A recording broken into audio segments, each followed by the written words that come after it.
अब बात करेंगे आर्थिक राजधानी मुंबई के आरे कॉलोनी की, जिसे छोटा कश्मीर के नाम से जाना जाता है। लेकिन इन दिनों छोटा कश्मीर के नाम से विख्यात ये आरे कॉलोनी का नाम इसलिए चर्चा में है क्योंकि यहाँ मेट्रो परियोजना के लिए बड़े पैमाने पर पेड़ों की कटाई की जा रही है और सामाजिक संस्थाओं की तरफ से सरकार और प्रशासन पर गंभीर आरोप लगाए जा रहे हैं। इसी कड़ी में रविवार के दिन राष्ट्रवादी कांग्रेस पार्टी की सांसद वंदना चौहान के नेतृत्व में बड़ी संख्या में एनसीपी कार्यकर्ताओं ने आरे कॉलोनी में मेट्रो कार शेड का विरोध किया। इस दौरान एनसीपी कार्यकर्ताओं ने सरकार और प्रशासन के खिलाफ जमकर नारेबाजी की।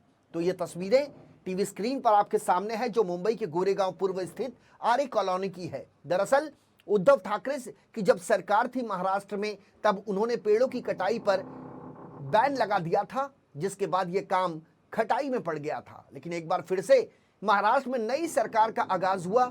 शिंदे फडणवीस सरकार ने सबसे पहले तमाम पाबंदियों को हटाते हुए मेट्रो परियोजना के कार्य का रास्ता साफ कर दिया। एक तरफ मेट्रो परियोजना का काम चल रहा है तो दूसरी तरफ लोगों का यह आरोप है कि यहां वृक्षों की बड़े पैमाने पर कटाई की जा रही है, जिससे वन को बड़े पैमाने पर नुकसान पहुंच रहा है।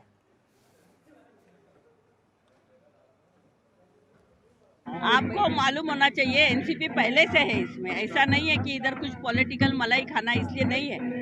मैं तो पिछले 22 साल से ये एरिया में काम करती हूँ। ये जो है यहाँ का जंगल सेव करने के लिए हमने काम किया है। यहाँ पर संजय गांधी का पुनर्वसन फडणवीस करना चाहते थे, लेकिन हमने उसका भी विरोध किया क्योंकि संजय गांधी नेशनल पार्क की 90 एकड़ जमीन यहाँ पे है, तो वहाँ पर जंगल ही रहना चाहिए और वहाँ की जो जमीन है वो सब बिल्डर लॉबी को देकर उन्होंने खाई है, तो इसलिए उनको ये इनका धंधा बन गया है। फडणवीस को मुंबई का कुछ भी मालूम नहीं है, वो नागपुर के हैं और वो चाहते हैं कि ये इश्यू जो है वो जैसा कहेंगे वैसा। तो ये मोदी शाह को भी हमारा इशारा है कि आप जोर जबरदस्ती नहीं कर सकते। यहाँ अगर कारशेड बनेगा तो इनको महाराष्ट्र से और मुंबई से एक भी वोट नहीं मिलने वाला। शोकांतिका है कि यहाँ हम जो कह रहे हैं, ये नागरिक जो कह रहे हैं वो डेफ ईयर्स पे गिर रही है। हम ऐसे दीवार पे हमारा सिर अपटा रही है कि उनका कोई सुनने वाला नहीं है, ऐसी फीलिंग आ रही है। जब भी हमारी सरकार थी तभी 2.5 इयर्स में ये कारशेड यहाँ नहीं बनेगी, वैसे कोर्ट का भी निर्णय था और सरकार का भी निर्णय था।